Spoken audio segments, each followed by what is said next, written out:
सेवा सदन उपन्यास मुंशी प्रेमचंद भाग 14। दूसरे दिन पद्म सिंह सदन को साथ किसी लेकर स्कूल में दाखिल कराने चले, किंतु जहां गए साफ जवाब मिला, स्थान नहीं है। शहर में 12 पाठशालाएं थीं, लेकिन सदन के लिए कहीं स्थान न था। शर्मा जी ने विवश होकर निश्चय किया कि मैं स्वयं पढ़ाऊंगा। प्रातःकाल तो मुवक्किलों के मारे अवकाश नहीं मिलता, कचहरी से आकर पढ़ाते, किंतु एक ही सप्ताह में हिम्मत हार बैठे। कहाँ कचहरी से आकर पत्र पढ़ते थे, कभी हारमोनियम बजाते, कहाँ अब एक बूढ़े तोते को रटाना पड़ता था। वो बारंबार झुंझलाते। उन्हें मालूम होता कि सदन मंद बुद्धि है। यदि वो कोई पढ़ा हुआ शब्द पूछ बैठता तो शर्मा जी झल्ला पड़ते। वो स्थान उलट पुलट कर दिखाते जहां वो शब्द प्रथम आया था, फिर प्रश्न करते और सदन ही से उस शब्द का अर्थ निकलवाते। इस उद्योग में काम कम होता था, किंतु उलझन बहुत थी। सदन भी उनके सामने पुस्तक खोलते हुए डरता।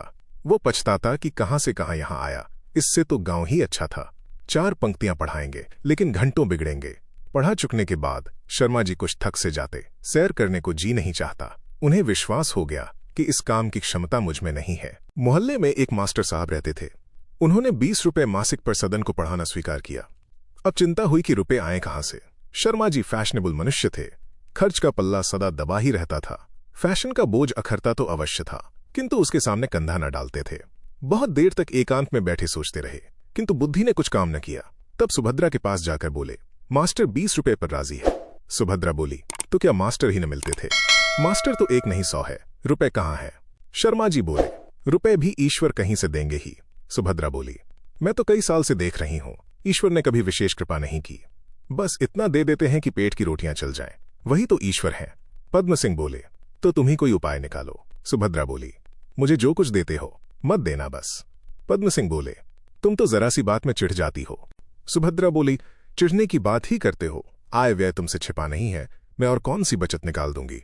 दूध घी की तुम्हारे यहां नदी नहीं बहती, मिठाई मुरब्बे में कभी फफूंदी नहीं लगी, कहारिन के बिना काम चलने ही का नहीं, महाराजन का होना जरूरी है, और किस खर्चे में कमी करने को कहते हो। पद्म सिंह बोले, दूध ही बंद कर दो। सुभद्रा बोली, हाँ बंद कर दो, मगर तुम न पियोगे, सदन के लिए तो लेना ही होगा। शर्मा जी फिर सोचने लगे।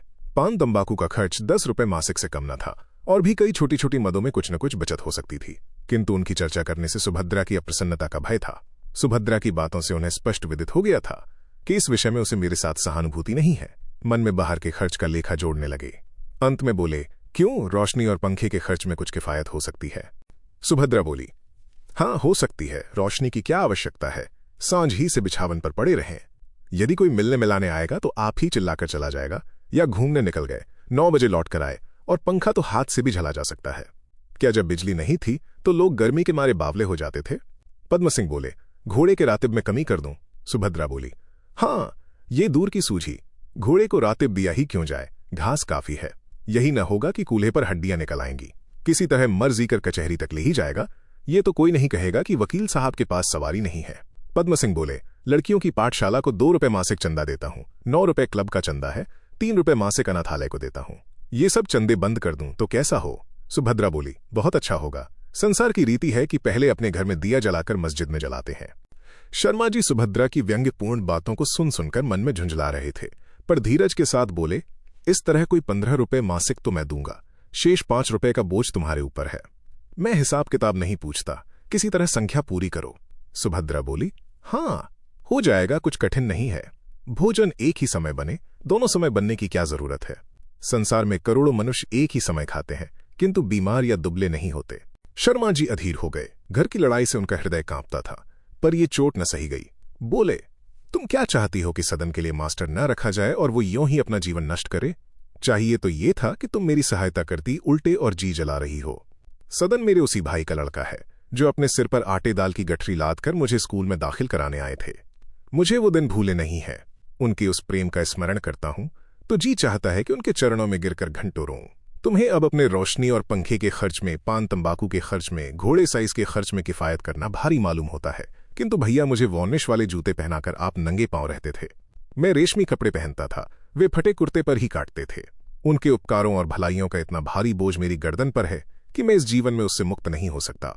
सदन के लिए मैं प्रत्येक कष्ट सहने को तैयार हूं। उसके लिए यदि मुझे पैदल कचहरी जाना पड़े, उपवास करने पड़े, अपने हाथों से उसके जूते साफ करने पड़े, तब भी मुझे इनकार न होगा, नहीं तो मुझ जैसा कृतज्ञ संसार में न होगा। ग्लानि से सुभद्रा का मुख कमल को मला गया। यद्यपि शर्मा जी ने वे बातें सच्चे दिल से कही थीं, पर उसने ये समझा कि ये मुझे लज्जित करने के निमित्त कही गई हैं। सिर नीचा करके बोली, तो मैंने ये कब कहा कि सदन के लिए मास्टर ना रखा जाए? जो काम करना ही है उसे कर डालिए, जो कुछ होगा देखा जाएगा। जब दादाजी ने आपके लिए इतने कष्ट उठाए हैं तो यही उचित है कि आप भी सदन के लिए कोई बात उठा न रखें। मुझसे जो कुछ करने को कहिए वो करूं। आपने अब तक कभी इस विषय पर जोर नहीं दिया था, इसलिए मुझे ये भ्रम हुआ कि ये कोई आवश्यक खर्च नहीं है। आपको पहले ही दिन से मास्टर का प्रबंध करना चाहिए था। इतने आगे पीछे का क्या काम था? अब तक तो ये थोड़ा बहुत पढ़ भी चुका होता। इतनी उम्र गंवाने के बाद जब पढ़ने का विचार किया है तो उसका एक दिन भी व्यर्थ न जाना चाहिए। सुभद्रा ने तत्क्षण अपनी लज्जा का बदला ले लिया। पंडित जी को अपनी भूल स्वीकार करनी पड़ी। यदि अपना पुत्र होता तो उन्होंने कदापि इतना सोच विचार न किया होता। सुभद्रा को अपने प्रतिवाद पर खेद हुआ। उसने पान बना के शर्मा जी को दिया। ये मानो संधि पत्र था। शर्मा जी ने पान ले लिया, संधि स्वीकृत हो गई। जब वो चलने लगे तो सुभद्रा ने पूछा, कुछ सुमन का पता चला? शर्मा जी बोले, कुछ भी नहीं, न जाने कहाँ गायब हो गई। गजाधर भी नहीं दिखाई दिया। सुनता हूं घर बार छोड़कर किसी तरफ निकल गया है। दूसरे दिन से मास्टर साहब सदन को पढ़ाने लगे। 9 बजे वो पढ़ाकर चले जाते, तब सदन स्नान भोजन करके सोता। अकेले उसका जी घबराता, कोई संगी न साथी, न कोई हंसी न दिल लगी, कैसे जी लगे। हाँ, प्रातःकाल थोड़ी सी कसरत कर लिया करता था। इसका उसे व्यसन था। अपने गांव में उसने एक छोटा सा अखाड़ा बनवा रखा था। यहां अखाड़ा तो न था, कमरे में ही दंड कर लेता। शाम को शर्मा जी उसके लिए फिटन तैयार करा देते, तब सदन अपना सूट पहनकर गर्व के साथ फिटन पर सैर करने निकलता। शर्मा जी पैदल घुमा करते थे। वो पार्क या छावनी की ओर जाते, किंतु सदन उस तरफ न जाता। वायु सेवन में जो एक प्रकार का दार्शनिक आनंद होता है, उसका उसे क्या ज्ञान।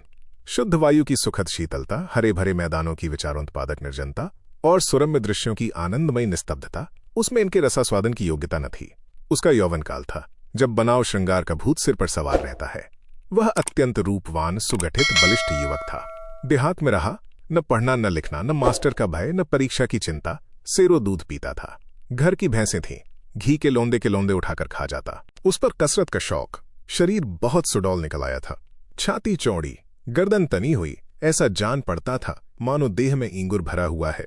उसके चेहरे पर वो गंभीरता और कोमलता न थी जो शिक्षा और ज्ञान से उत्पन्न होती है। उसके मुख से वीरता और उद्दंडता झलकती थी। आंखें मतवाली, सतेज और चंचल थीं। वो बांक का कलमी पौधा नहीं, वन का सुदृढ़ वृक्ष था। निर्जन पाक या मैदान में उस पर किसकी निगाह पड़ती? कौन उसके रूप और यौवन को देखता? इसलिए वो कभी दालमंडी की तरफ जाता, कभी चौक की तरफ। उसके रंग रूप ठाट बाट पर बूढ़े जवान सबकी आंखें उठ जाती। युवक उसे ईर्ष्या से देखते, बूढ़े स्नेह से। लोग राह चलते चलते उसे एक आंखें देखने के लिए ठिठक जाते। दुकानदार समझते कि ये किसी रईस का लड़का है। इन दुकानों के ऊपर सौंदर्य का बाजार था। सदन को देखते ही उस बाजार में एक हलचल मच जाती। वेश्याएं छज्जों पर आकर खड़ी हो जाती और प्रेम कटाक्ष के बाण उस पर चलाती। देखें, ये बहका हुआ कबूतर किस छतरी पर उतरता है, ये सोने की चिड़िया किस जाल में फंसती है। सदन में वो विवेक तो था नहीं जो सदाचरण की रक्षा करता है। उसमें वो आत्मसम्मान भी नहीं था जो आंखों को ऊपर नहीं उठने देता। उसकी फिटन बाजार में बहुत धीरे धीरे चलती। सदन की आंखें उन्हीं रमणियों की ओर लगी रहती। यौवन के पूर्व काल में हम अपनी कुवासनाओं के प्रदर्शन पर गर्व करते हैं, उत्तर काल में अपने सद्गुणों के प्रदर्शन पर। सदन अपने को रसिया दिखाना चाहता था, प्रेम से अधिक बदनामी का आकांक्षी था। इस समय यदि उसका कोई अभिन्न मित्र होता तो सदन उससे अपने कल्पित दुष्प्रेम की विस्तृत कथाएं वर्णन करता। धीरे धीरे सदन की चित्त की चंचलता यहां तक बढ़ी कि पढ़ना लिखना सब छूट गया। मास्टर आते और पढ़ाकर चले जाते, लेकिन सदन को उनका आना बहुत बुरा मालूम होता। उसका मन हर घड़ी बाजार की ओर लगा रहता। वही दृश्य आंखों में फिरा करते। रमणियों के हाव भाव और मृदु मुस्कान के स्मरण में मग्न रहता। इस भांति दिन काटने के बाद ज्यों ही शाम होती, ये बंठन कर दाल मंडी की ओर निकल जाता। अंत में इस कुप्रवृत्ति का वही फल हुआ जो सदैव हुआ करता है। 3 ही 4 मास में उसका संकोच उड़ गया। फिटन पर 2 आदमी दूतों की तरह उसके सिर पर सवार रहते, इसलिए वो इस बाग में फूलों में हाथ लगाने का साहस न कर सकता था। वो सोचने लगा कि किसी भांति इन दूतों से गला छुड़ाऊं। सोचते सोचते उसे एक उपाय सूझ गया। एक दिन उसने शर्मा जी से कहा, चाचा, मुझे एक अच्छा सा घोड़ा ले दीजिए। फिटन पर अपाहिजों की तरह बैठे रहना कुछ अच्छा नहीं मालूम होता। घोड़े पर सवार होने से कसरत भी हो जाएगी और मुझे सवारी का भी अभ्यास हो जाएगा। जिस दिन से सुमन गई थी, शर्मा जी को कुछ चिंता तो रहा करते थे। मुवक्किल लोग कहते कि आजकल इन्हें न जाने क्या हो गया है, बात बात पर झुंझला जाते हैं। हमारी बात ही न सुनेंगे तो बहस क्या करेंगे। जब हमको मेहनताना देना है तो क्या यही एक वकील है? गली गली तो मारे फिरते हैं। इससे शर्मा जी की आमदनी दिन प्रतिदिन कम होती जाती थी। ये प्रस्ताव सुनकर चिंतित स्वर में बोले, अगर इसी घोड़े पर जीन खिंचा लो तो कैसा हो? 2-4 दिन में निकल जाएगा। सदन बोला, जी नहीं, बहुत दुर्बल है, सवारी में न ठहरेगा, कोई चाल भी तो नहीं, न कदम न सरपट, कचहरी से थका मांदा आएगा तो क्या चलेगा। शर्मा जी बोले, अच्छा, तलाश करूंगा, कोई जानवर मिला तो ले लूंगा। शर्मा जी ने चाहा कि इस तरह बात टाल दूं। मामूली घोड़ा भी 250-300 से कम में ना मिलेगा, उस पर कम से कम 25 रुपए मासिक का खर्च अलग। इस समय वो इतना खर्च उठाने में समर्थ न थे, किंतु सदन कब मानने वाला था। नित्य प्रति उनसे तकाजा करता, यहां तक कि दिन में कई बार टोकने की नौबत आ पहुंची। शर्मा जी उसकी सूरत देखते ही सूख जाते। यदि उससे अपनी आर्थिक दशा साफ साफ कह देते तो सदन चुप हो जाता, लेकिन अपनी चिंताओं की राम कहानी सुनाकर वो उसे कष्ट में नहीं डालना चाहते थे। सदन ने अपने दोनों साइसों से कह रखा था कि कहीं घोड़ा बिकाऊ हो तो हमें कहना। साइसों ने दलाली के लोभ से दत्तचित्त होकर तलाश की। घोड़ा मिल गया। डिग्वी नाम के एक साहब विलायत जा रहे थे। उनका घोड़ा बिकने वाला था। सदन खुद गया, घोड़े को देखा, उस पर सवार हुआ, चाल देखी, मोहित हो गया। शर्मा जी से आकर कहा, चलिए घोड़ा देख लीजिए, मुझे बहुत पसंद है। शर्मा जी को अब भागने का कोई रास्ता न रहा। जाकर घोड़े को देखा, डिग्वी साहब से मिले, दाम पूछे। उन्होंने 400 रुपए मांगे, इससे कौड़ी कम नहीं। अब इतने रुपए कहां से आए? घर में अगर 200 रुपए थे तो वो सुभद्रा के पास थे, और सुभद्रा से इस विषय में शर्मा जी को सहानुभूति की लेश मात्र भी आशा न थी। उपकारी बैंक के मैनेजर बाबू चारूचंद्र से उनकी मित्रता थी, उनसे उधार लेने का विचार किया, लेकिन आज तक शर्मा जी को ऋण मांगने का अवसर नहीं पड़ा था। बार बार इरादा करते और फिर हिम्मत हार जाते। कहीं वो इनकार कर गए तब? इस इनकार का भीषण भय उन्हें सता रहा था। वो ये बिल्कुल न जानते थे कि लोग कैसे महाजन पर अपना विश्वास जमा लेते हैं। कई बार कलम दवात लेकर रुक्का लिखने बैठे, किंतु लिखें क्या, ये न सूझा। इसी बीच सदन डिग्वी साहब के यहां से घोड़ा ले आया। जीन साज का मूल्य 50 रुपए और हो गया। दूसरे दिन रुपए चुका देने का वादा हुआ। केवल रात भर की मोहलत थी। प्रातःकाल रुपए देना परमावश्यक था। शर्मा जी की हैसियत के आदमी के लिए इतने रुपए का प्रबंध करना कोई मुश्किल न था, किंतु उन्हें चारों ओर अंधकार दिखाई देता था। उन्हें आज अपनी क्षुद्रता का ज्ञान हुआ। जो मनुष्य कभी पहाड़ पर नहीं चढ़ा है, उसका सिर एक छोटे से टीले पर भी चक्कर खाने लगता है। इस दुरावस्था में सुभद्रा के सिवा उन्हें कोई अवलंब न सूझा। उसने उनकी रोनी सूरत देखी तो पूछा, आज इतने उदास क्यों हो? जी तो अच्छा है, शर्मा जी ने सिर झुकाकर उत्तर दिया। हाँ, जी तो अच्छा है। सुभद्रा बोली, तो चेहरा क्यों उतरा है? शर्मा जी बोले, क्या बताऊं, कुछ कहा नहीं जाता। सदन के मारे हैरान हूं, कई दिन से घोड़े की रट लगाए हुए था।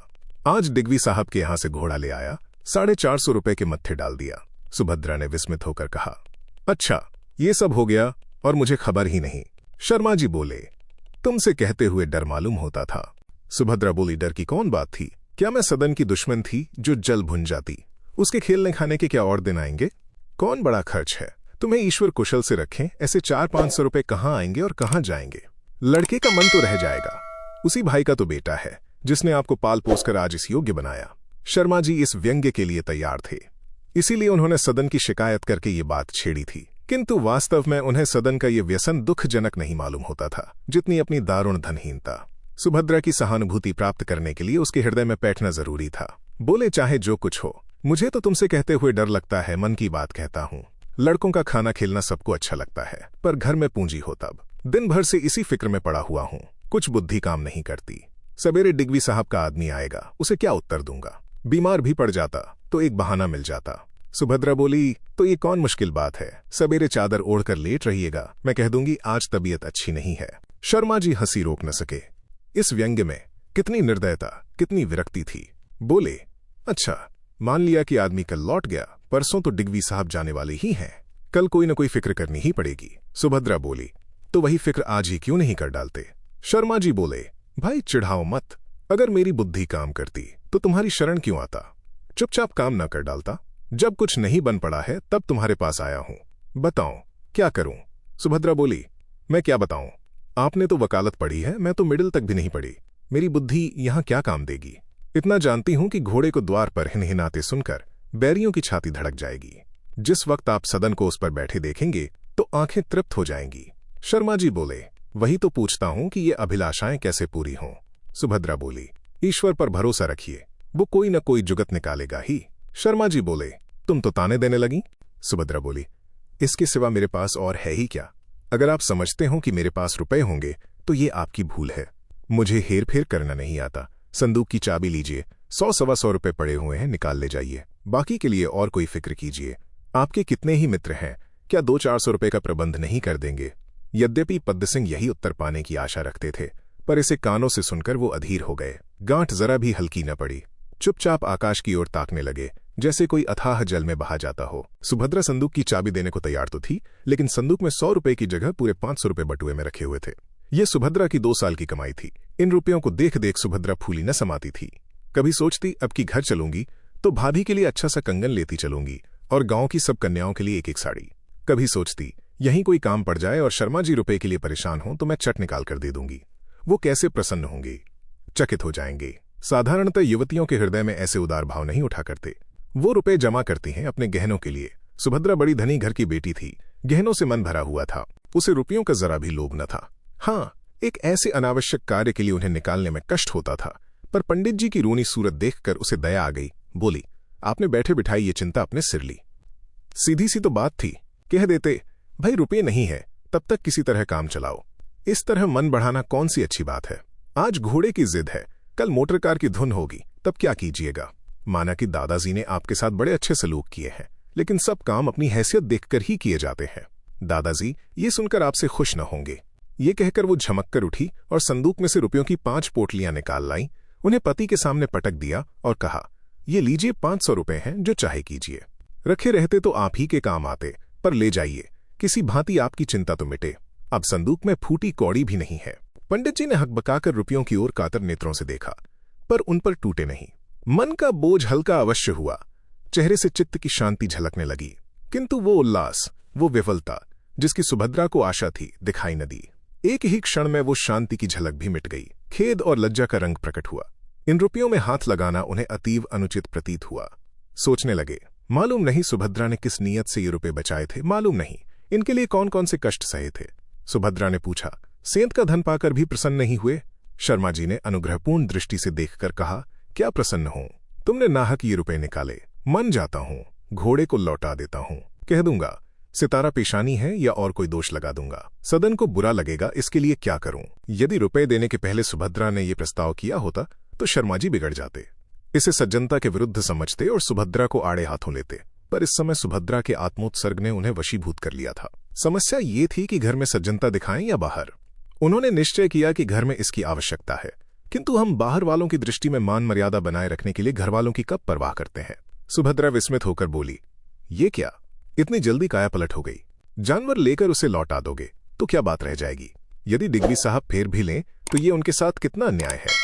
वो बेचारे विलायत जाने के लिए तैयार बैठे हैं, उन्हें ये बात कितनी अखरेगी। नहीं, ये छोटी सी बात है। रुपए ले जाइए, दे दीजिए। रुपया इन्हीं दिनों के लिए जमा किया जाता है, मुझे इनकी कोई जरूरत नहीं है, मैं सहर्ष दे रही हूं। यदि ऐसा ही है तो मेरे रुपए फेर दीजिएगा, ऋण समझ कर लीजिए। बात वही थी, पर जरा बदले हुए रूप में शर्मा जी ने प्रसन्न होकर कहा, हाँ, इस शर्त पर ले सकता हूं, मासिक किस्त बांध कर अदा करूंगा।